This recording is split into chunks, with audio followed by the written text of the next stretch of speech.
IVM.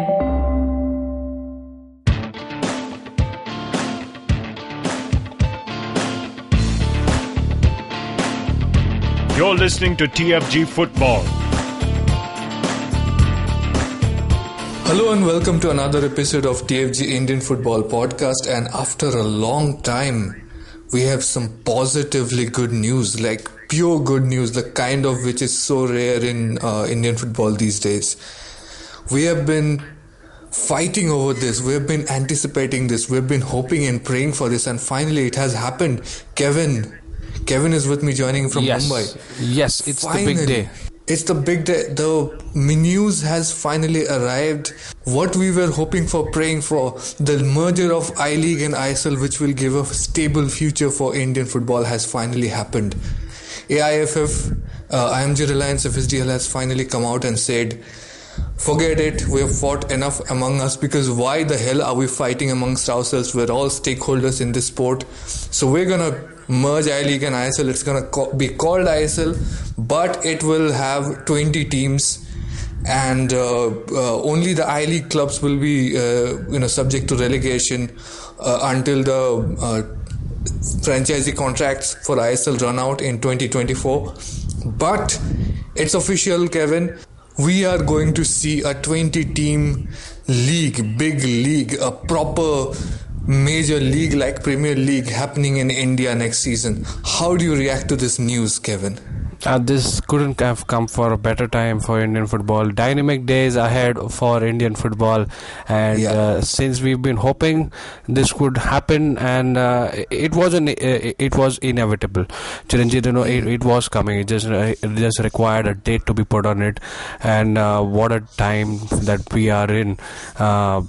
Although there are things to be fixed, but this was never dreamed of.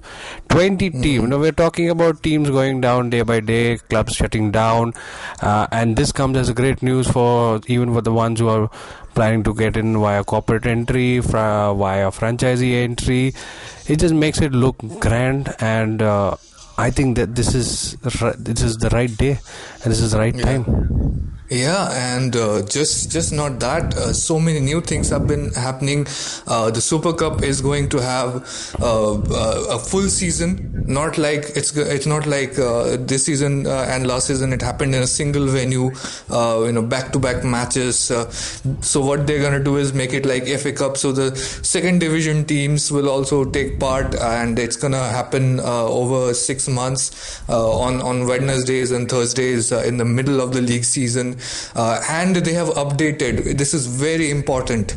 Probably the most important news, although we are all only going to be talking about I-League and ISL merger successfully happening. The biggest news, I would say, is that they have updated the club licensing criteria, and every team that is going to be playing in the top division and second division, which is ISL and League One, all of them will have to keep a women's team, a women's under 18 team, and a women's under 15 team. That's part of the requirement now. So they're going to have to... This is what we talk about, proper development, and this is what grassroots development and the ladder of Indian football, which was missing. And we saw so many protests by a lot of clubs that they don't see the roadmap. And Chiranjit, the roadmap is here. This is what to see, bottom up. And again, exactly. Yeah, and imagine the implications of that. 20 awesome top class Indian Women's League teams, which means the IWL will also take place. I think the first season they're just going to do 2 conferences at first, and the top 4 winners will play an 8-team IWL, which is still less matches than the men's league, but it's great to see they are getting this kind of brilliant exposure. So the final round of IWL will be home and away, just like the men's league. So we are going to see proper televisation of those matches. The teams will play in the home ground, which will be great for the fans to see, because even in the past, if a club had a women's team, they would not be playing in the usual home ground. So where will the fans go to see them? So this is finally, we can see that proper steps are being taken to make proper development, all-inclusive development in Indian football. And could be today is the happiest day of news that we have had in the last 10-15 years, man. I mean, this is massive. And we're talking about the Women's World Cup being hosted. The Under-17 World Cup is being hosted, and 2026 is when everybody's hoping India can make it through the finals of the FIFA World Cup. It's not far away. Everything is falling into place. Everybody were wondering why was the announcement made when we don't even have a proper women's team, and now we know that no, it's the hidden plan, and now it's coming to surface, and now we know what a genius plan it was. Yeah, and guess what? A couple of days back, Gokulam Kerala FC signed Dalima Chibba. Now you know. Wow. Now you know why they are going to sign all the best of the players that we have in the country. We're gonna just the amount of exposure has quadrupled for players. Right, the number of domestic players who will be able to play on TV in front of massive audiences has just, if you're just counting the men, it's probably gone up 60 to 70% because the foreigner quota has come down to 4 players. In IWL, there's going to be 3 foreigners per team. Maximum, and I think the exposure level has gone up like 2,000-3,000%.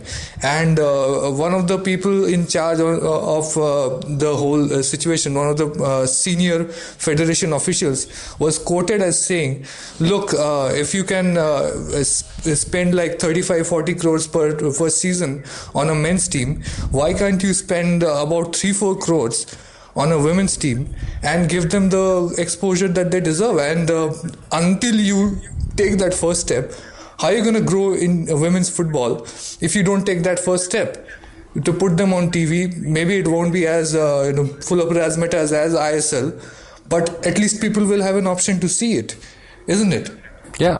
And also talking about the number of officials that have been officiating the games, I think we will see some good news coming on that regard as well, because the refereeing was always questionable. It was overburdening for the referees to handle so many games in a short span, and I think what we are hearing is also the number of officials will be increased. There's going to be a mass training of new set of amateur sub-professional referees coming into the picture.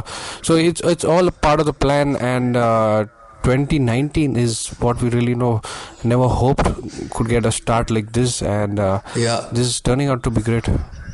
Yeah, and also not just referees, you can just even look at the coaching scenario. Now, what we revealed, if you go back to our article on the fangarage.com about AFC FIFA's roadmap for Indian football, one of the things that they suggested was to start licensing for state associations. Right, so the state associations, we know that India has so many states, only a few are really properly active in football. So what AIFF has started is that now every state association will have to show a certain amount of activity per year to retain their license. Otherwise, AIFF can disband them, stop their grants, everything. So what every state association has to do is that they have to hold a certain number of grassroots camps, hold a certain number of coaching license courses. So the D license is now available in every state. We're gonna see courses being available at least twice a year in every state. So aspiring coaches don't have to travel all around the country looking for a proper place to get their licensing done. They can just do it in their own state twice a year, which reduces cost for them and also just explodes the number of coaches who are getting into the system, who are getting the education they need. And we are going to have 4 major C license courses in all the metros every year. So the number of C license batches has gone up to I don't know how many metros they're covering now. It's 8, so 32 courses of C license that are going to be happening from 2020. Kevin, that is also a big step towards making sure that talent comes out from every corner of India. Is that we're going to have qualified coaches in every state for and because the whole process has been localized, the aspirants will have to spend a lot less money to do it, isn't it? The first thing what was missing was the frequency of AFC level courses that were there. So it firstly didn't have a proper calendar. That led to the somewhere for the coaches, somewhere for the clubs as well. It really puts you out of your planning when you don't know what is next. So say there's a set of coaches that are ready to move up to the next level, but you're not sure when is the next AFC course coming up. Either the goalkeeping or the C diploma that is being called now. So once you have things put out at the start of the year, now obviously this is all going to take some time, and what's important is it's already thrown out there to be put out into a schedule, ironed out into proper monthly, quarterly schedule for these courses. So in a way, what we are looking at is it's planning given to the clubs, it's restrictions, it's conditions put on the clubs. So you got to have under 15 and the underage teams. Then you have your coaching license to be upgraded and the licensing criteria for the clubs as well. So this is all in a way self-reliant for each club. Take onus on yourself and start making your calendar right, just to head towards the final target, that is getting proper quality players into the national team. Yeah, it's so awesome, man, and we are just starting to see the effects of it already. Like the last couple of days, we heard rumors of new clubs popping up everywhere, and it's not even like they are trying to get into ISL straight away. I mean, corporate entry has sort of gone away at this point, so we are hearing that clubs from like Gujarat, Chhattisgarh, new clubs in Karnataka, Tamil Nadu, there's one in Dehradun. Everybody is just planning to get stuck in and start operations by 2021, and they want to play in League 2. They want to start at the bottom. They're like, we know if we play well enough, we can get our way into the top division, and that's going to bring us a return of investment. So why not get our bases right? Why not take the first couple of years to play in the lower division, create awareness at the local level for less money, sort of nurture a fan base and start their player development process, so that when it comes the time to step up and play in the top division, they are going to have all their bases covered. They're going to have the licensing proper. They're going to have already a recognition for the club, a small fan base to look up to carry them over to the big stage. It just seems like this whole thing that we have been dreaming of has finally fallen into place, isn't it? Yeah. It's being really touted as the revolution, and this was expected, but it wasn't really expected so soon, because things were very muddy from the time the AFF got some written notices from written consent from the clubs that really want to talk about all this. So it was really unclear how things were working out, but I think this has put an end to everything. It's the best possible solution that we could have hoped for from all this controversy to arise. And I would have to say, AIFF has knocked it out of the park. They're like, all the hate that fans were giving to the federation, that Kushal Das, Sunandadhar, Praful Patel, everybody is looking out for ISL stepmotherly treatment to I-League clubs, all just trying to sideline I-League and kill I-League and just make ISL ISL the only thing that anybody can watch or have access to or survive in. It's like they have just grown football by multitudes in one fell swoop, and just turned the whole narrative upside down and proven that they really care about Indian football, and they are going to, no matter what anybody says, stand up for Indian football. And this is the best way to leave your legacy. I think 30-40 years later, when all this development boom has made India one of the best countries in Asia, everybody will look back and look at the work that they have done in taking this massive step. It must not have been easy, because we have a fractured system. It has taken literally years of hard work to mend those bridges and unify the whole thing. But yeah, they did justice. They did the right thing. They looked out for all the clubs, not just a few who can pay them money up front. And they have made sure, and FSDL, brilliant. They could not have been anything better that could have come from them. They have exploded the brand value of ISL by doing this, because it's now a big league, and it reaches every corner of the country, like Real Kashmir, Neroka. I think Shillong Lajong are going to play in League 1 for now, but hopefully they win and come back to the top division. ISL FC is there. It's like not a single corner of India that has been left untouched, and our dream league, a strong league that will take Indian football forward, has finally arrived. Before we go into a break, final words from you, Kevin, on this awesome, amazing development. And sometimes it's unbelievable when you get things that you've been hoping for, dreaming for, all of a sudden, and it's coming in like a flood. So it's just too much. Sometimes it's overwhelming, that so many positives hitting you like a flood, and this is unbelievable at the moment. I really can't stop thinking how India is going to turn up like a great giant, the sleeping giant that India was termed, and the giant is awake, and we are up and alive, very much alive, into the national scene, into the Asian scene, and hopefully the international and world scene as well.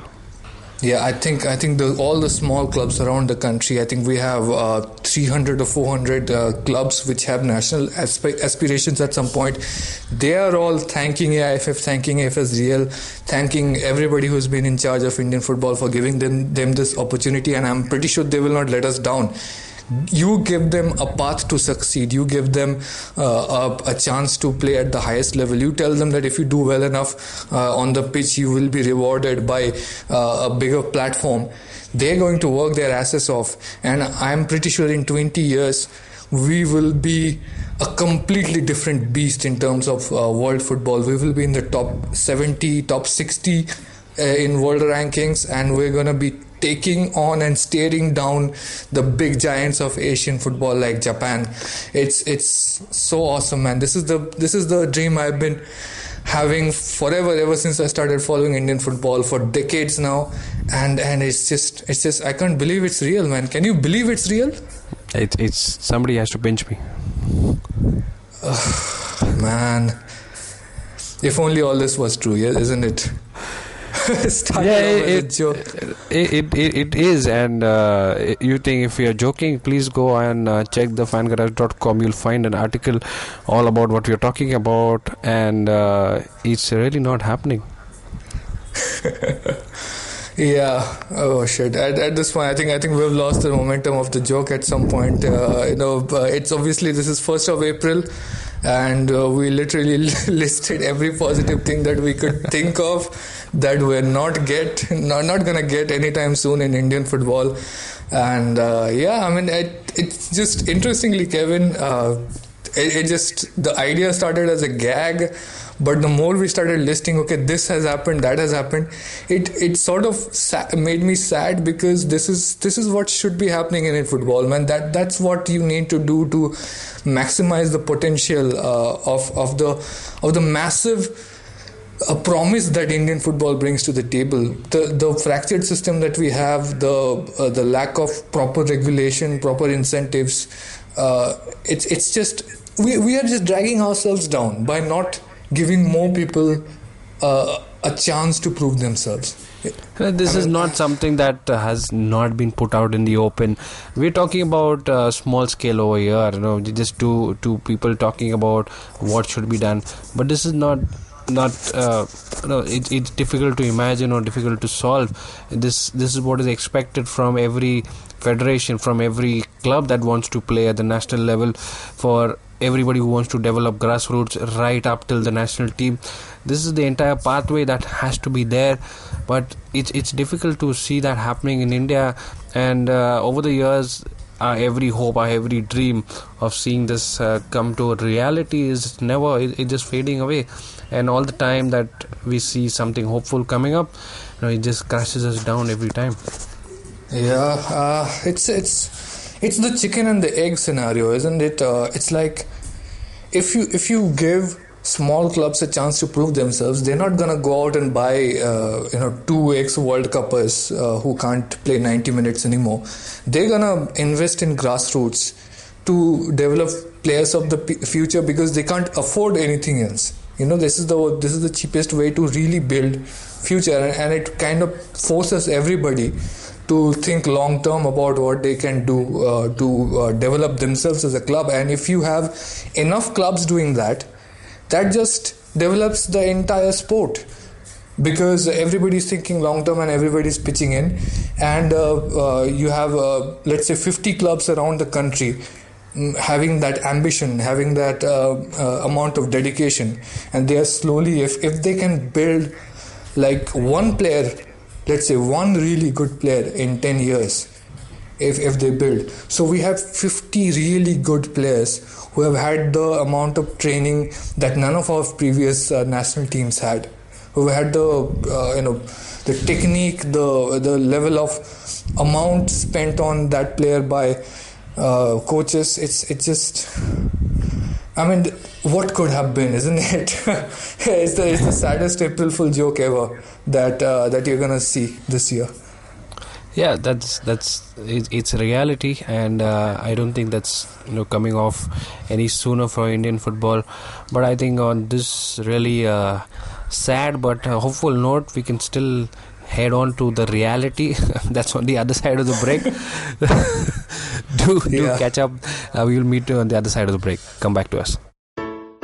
Hello, everybody. Welcome to another awesome week on the IVM Podcast Network. If you're not following us on social media, please make sure that you do. We're IVM Podcast on Facebook, Twitter, and Instagram. Please do. With the upcoming election season just around the corner, in case you really wanted a deep dive into some of the issues that matter, you should check out some of the shows on our network. Shows like Ganatantra, The Seen and the Unseen, The Pragati Podcast, Puliyabazi, and even How to Citizen look into some of the issues that really do matter. This week on Cyrus Says, Cyrus is joined by Tripti Khamkar. Tripti talks about how she got into acting from a young age, convincing her family, discovering her comedic talent, and her very own podcast, Golgappa. On Shunya One, Varun Deshpande from the Good Food Institute joins us to talk about the Good Food Institute and the work that they're doing. On Thalle Harate, our Kannada podcast, Pawan and Surya discuss the Indian judiciary and all that we need to know about its citizens. On Paisa Vaisa, Anupam hosts an hour-long special with Anil Ganani, head of passive investments at DSP Mutual Fund, and Mukesh Agarwal, CEO of NSE Indices, India's largest index and index service provider. This week, look out for the 50th episode of the Habit Coach podcast. Host Ashton Doctor is joined by a special guest on this one. And with that, let's continue with your show. Welcome back. That was about 16-17 minutes of us talking bullshit on April Fool's Day, and I think we just ended up making a fool of ourselves. I think everybody in Indian football is sort of making a fool of themselves because we're just talking about gains we can make, money we can make in 5 years instead of the potential we can build over 20 years. That's a central disease that we have going on in Indian football right now, and we are seeing the infestation of that disease everywhere. It's there on TV currently. It's there on the matches that you don't see, and Super Cup is going on in Bhubaneswar in front of an empty stadium, and 6 top division clubs have boycotted it so far. 3 did it in the qualifying stages. 3 more so far have done it in the round of 16, and it's just seems like the controversy, the confrontation has reached a boiling point, Kevin. Yeah, really, what is this Super Cup? What do the winners get? What do the runners up team get? What do you get out of playing a tournament which is home to a climatic condition which is not the best for players? Again, why would teams put in their hard work, their dedication that they showed over 6-7 months just for this short tournament, which does not guarantee anything? There's nothing on the AFC spot list. There's nothing on the national. It's just a tournament with a trophy that is no guarantee that is going to happen again in the next year. There's no prior history to that. It has got different names in the past. Just something that doesn't create that attraction, but you still want to play it or no. I think it's fairly done by the ID clubs, the six clubs that decided to not go ahead. But I love the way they're doing it. Some have really put it up front.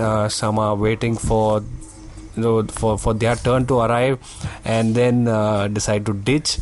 It's a silent treatment given by all these clubs, and rightfully when you don't see answers being given to the question that the clubs are asking, I think this is a way to go. I wouldn't say this is right or no, but I think the best option left to the clubs is this. Put up a stand. This is what we would want to do, and if you're not going to give us answers, I think boycott and just abandoning matches is the way to go forward. Yeah, well, for now it seems like they have been forced to take an extreme step. So what has been happening, if you're just catching up with the whole fiasco, it's that all the I-League clubs wanted an audience with AIFF President Praful Patel about the future of Indian football. They even came up with a different alternate roadmap that they want to be debated and considered by the federation. We discussed it in the previous episode, but the AIFF did not give them that audience, that meeting, and so what happened was that three clubs, Minerva Punjab, Gokulam Kerala FC and ISL FC, pulled out of the Super Cup qualifiers, and after that, when the matches started falling apart and there was a real rebellion at their doorstep, AIFF decided, okay, we're gonna talk to you, let's meet on 14th of April, and then the I-League club said, okay, we will play Super Cup, but allow the other teams who had to pull out because of you not just replying to us, just let them play again. And understandably, IFF said that we can't reschedule the tournament because a lot goes into setting up a match, the telecast, booking of satellites, which I understand. They said we can't reschedule. So what happened is that the others also said we're not gonna play then, we're not gonna leave anybody behind here. So it was a sign of unity, rare sign of unity for the I-League clubs. And what happened after that is that East Bengal have pulled out, Mohun Bagan have pulled out, Neroka have pulled out, Chennai City wanted to pull out. In fact, they said that take the prize money we have won in I-League. Okay, this is what Chennai City said. Take the money we have won in I-League to fund the rescheduling of the qualifier matches. That's what they went out and said. And and afterwards, what happened was that AIFF used some pressure tactics and they forced Chennai City to come and play. And Chennai City don't want trouble at this moment because they're going to play in AFC Champions League qualifiers next time. If they get suspended or some major trouble is given to them by AIFF, they might miss out on the historic opportunity to become the first Tamil Nadu club to play in AFC Champions League in the modern era. So it's just, I think they just compared the risk scenario and they decided to play. Churchill brothers are probably going to play because Churchill Lalimau is close to Praful Patel. They might end up playing. Niroka have pulled out. As I mentioned, Indian Arrows are obviously playing. Real Kashmir FC is a very interesting case. They said they will join the boycott, but again, it seems AIFF pulled the right kind of strings and forced Real Kashmir to come back and play. So it just seems like the game is happening almost at a political level at this point, and which is the big frustration that we have. We have a tournament going on. We have had Indian Arrows beat Kerala Blasters in the past. Chennai FC are looking so good. They came back and beat Mumbai City, and we had last night Chennai City just demolish Pune City. Yeah, with 10 men. Beat them 4-2, and it was proper dominance. It's like all these good matches, genuinely good matches are happening, but the big news is always who's trying to screw who politically, using what pressure tactics, and who's gonna end up playing and not. That's just not what you want around a tournament, isn't it? Yeah. And this could have been something that everybody looked forward to, like last time, but it didn't really have the attraction because of so many things that were put out by only the I League clubs. ISL clubs don't matter really, because they don't get to play such tournaments. We've not seen cup tournaments introduced for ISL because it wasn't really a legitimate tournament earlier. Now that the AFC Cup spot is there, so that's really something to play for. So for the I League clubs, it was something more than just a tournament. It was something to have another chance to get into the AFC, but sadly it has been taken away. Again, it was a promising tournament, but things didn't really work out for either the federation or the I League club. So it's sad that we are going ahead with this. It shouldn't have been this way, but frankly, it's not April Fools, but this is what the I League clubs have decided to do. Yeah, I mean, part of the question that you raised, like, what is the point of playing in Super Cup? Obviously, it's the replacement for Federation Cup. And it doesn't have an AFC Cup spot at the moment, which it will probably have next season. If ISL becomes the top division league, it will have the ACL spot, and the Super Cup will have an AFC Cup qualifier spot. But the sad thing about Super Cup is that it's still sticking to the formula that was devised in 1970s. Obviously, the Federation Cup was established in 1970s when the infrastructure for home away matches did not exist in India. Right, most of the teams were, and I think all the teams used to travel by train.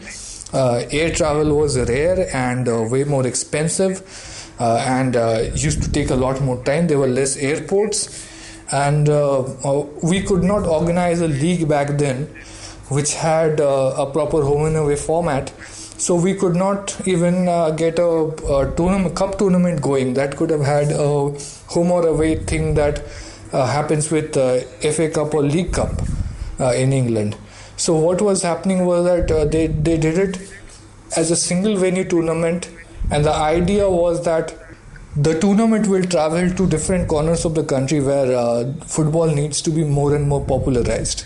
Right, because remember, back then there was no TV telecast also. So Federation Cup comes to the town next to you was going to be like the best football action that you got to see that year. So, but times have changed.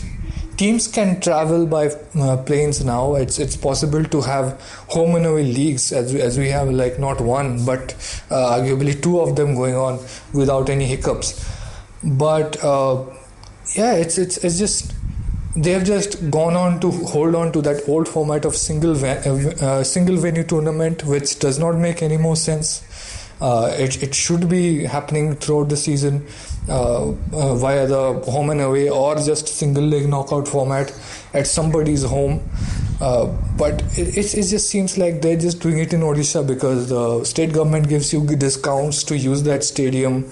So they're just trying to do something for cheap, just to make up the hours you need on television, which I don't know, man. Is that a reason to hold a tournament? It's great though. I mean, without this tournament, we would never see an end to that propaganda that ISL is like 10-12 times better than I-League. Right, and no I-League team will be able to stand up to an ISL team. Now we are looking at it, now we can see that there are so many teams in the I-League, despite losing all their best players because of that ISL monopolization draft, they still are capable of beating these 40 crore big budget teams. And it just reinforces that idea that real football development or performance or excellence does not entirely depend on your budget. It's always the money that is being shown for everything, and it's always been that when we compare ISL versus the I-League. And coming to the quality, it's not that money can buy you all the talent in the world. We've seen that there's not much difference when it comes to playing, and I-League clubs are slightly better in that regard because they know what's there for losing. ISL clubs haven't faced that, so that really will not show up in your game because there's no fear of losing anything. The relegation battle has brought out the best in clubs. We've seen so many good fights going right till the end. It wasn't really the title race. It was also the relegation battle that really kept everybody engaged and everybody at the edge of the seats. So for me, I think ISL versus I-League could have been much more promising if it really wasn't there. In this situation, as a Super Cup really could have been much better had it been away from all these woes that I-League clubs raised much in advance before even the tournament started. So, but sadly we are at this state. Yeah, it's a bit of a mess that we have going on, and you can argue that AIFF will say, look, we just launched the tournament, we just floated the idea, we already have a cramped season. In 2017-18 we lost a couple of months due to the Under-17 World Cup. In 2018-19 we lost a month and a half because of the Asian Cup. It seems like we have not had a non-fractured season for a while. That's what it seems like. It's maybe they will develop Super Cup once it has an AFC spot. Everybody will take it seriously. But right now, talking about the game away from the game, it seems like AIFF is preparing for retribution because 14th April is the day I-League clubs will meet AIFF president, and just before that, on 12th April, they have called a meeting of AIFF disciplinary committee, which is expected to hand out punishments to the I-League clubs who did not play. Now, Mohan Bagan did not even register the players, so they might get a lighter punishment or no punishment at all because they never said they are going to play, but others registered their players and still did not play, so they might get a bigger amount of punishment, which again is, I don't know, it will be by the rule books if they are punished, but because you have a situation where you are creating an impossible situation for these clubs, is it a good faith gesture to punish them, to give them either big fines or suspensions just before you are about to meet? It seems like a ploy to change the agenda of what is going to be discussed on the 14th of April. It's like if the clubs... I don't really think I-League clubs didn't know what they are getting into when they decided to stage such a boycott or no show as they did for the Super Cup. I think it's all understood and it's part of the plan, and the amount of punishment that will be meted out is something that's probably unknown for the clubs. But when you stage a boycott like this, you're open. You should be open, obviously, to take in the hard hit from federation, because you're not really going by the protocol there. So I think they will have their own set of arguments saying that the notices were served to the federation via written petitions, or the awareness, or they did bring it to the notice of the federation prior to taking such an extreme measure. So I think it's all arguable. It will be talked about. It will be discussed before the final meeting with the federation happens. But I don't think it's going to come as a shock to the I-League clubs, because obviously they knew what they're getting into. Yeah, and it just speaks to the amount of frustration that these clubs are facing. It's like, dude, you're taking away my spot in the top division. You're forcefully relegating me for no fault of my own, just because I can't pay you a huge amount of money every season. I mean, yeah, hit me with a fine. It's like, it's not worse than what you're doing to me already. It's a very surreal situation to be in. Impossible. In any other country, it would be unthinkable that the clubs which have struggled so hard, Minerva Punjab with the youth development, ISL FC with the youth development, Lajong have just gave up at the start of the season and said, yeah, we're going to get relegated anyway, so why spend money on buying in players? Let's just play our kids. It's East Bengal and Mohun Bagan, who have been around for almost a century, just building what the sport is like today. The clubs like Dempo, Salgaonkar, Sporting Club de Goa, who walked out in protest a couple of years earlier because of the same reason. It's like this plight has been going on for 7-8 years now at the very least, and there just does not seem to be a solution. And what we have after all this hullabaloo, after all these clubs dying, shutting down, walking away, pulling out of a tournament, all of that, what has happened is right now we have a bunch of clubs who are ready to go to the court of arbitration for sports against the federation. And is that what we want to see in a country which has so much potential, 1 billion people, the market with the biggest potential for football? It's just we're just shooting ourselves in the foot, man. It's like we're just bickering with ourselves over this league or that league, or who gets to play and who has to pay how much money to play, and it's just leading us. It's just pushing us back. Indian football is not taking steps forward. I mean, at the surface level, it seems like we are, but overall, as a structure, overall the roots are just getting weaker and weaker. And if a number of clubs fall out, if a court gives a negative decision, if AFC and FIFA have to step in and they say you could not sort it out here, take a suspension from AFC club competitions, that is going to do irreversible damage. That is going to last 10-15 years. Foreign players won't want to come and play if we get sanctioned. And who knows, if the federation fails to sort this out, even our national team might face a sanction like some of the other countries that have had. It's just, we're just living in a world of negative possibilities. Whereas if you hear the first half of this episode, there are so many positive possibilities that does not even arise at this moment. But we are just capable of that. Why are we not just going towards that? It's frustrating, man. Yeah, Chiranjit, I think that's the example is right in front of everybody. What type of scenario would we want to see in Indian football? Definitely what we talked about in the first half, something which we dream of, something which is not very, something which is so obvious to everyone. Federation obviously knows more than what the club should be asking for. It should have been there.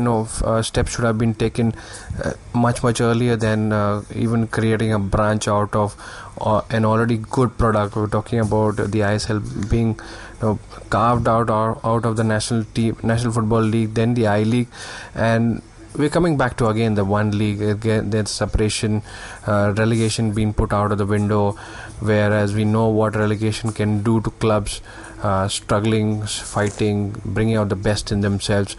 So it's again a question to all of us: what is That's what we want to see in Indian football.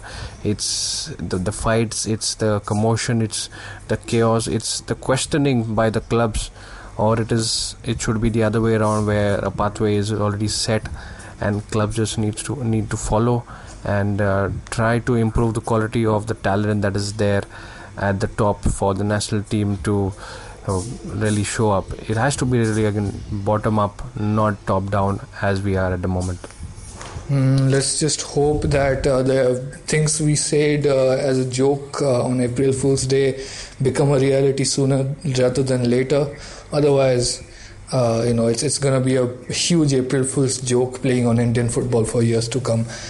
So that's the episode for the day. Next week we will come back with lots of hopefully positive news. The Indian women's team is about to play in the Olympic qualifiers, where they will be facing some tough challenges. We will bring you all the results and analysis from what's been happening over there, and what happened in the round of 16 of Super Cup.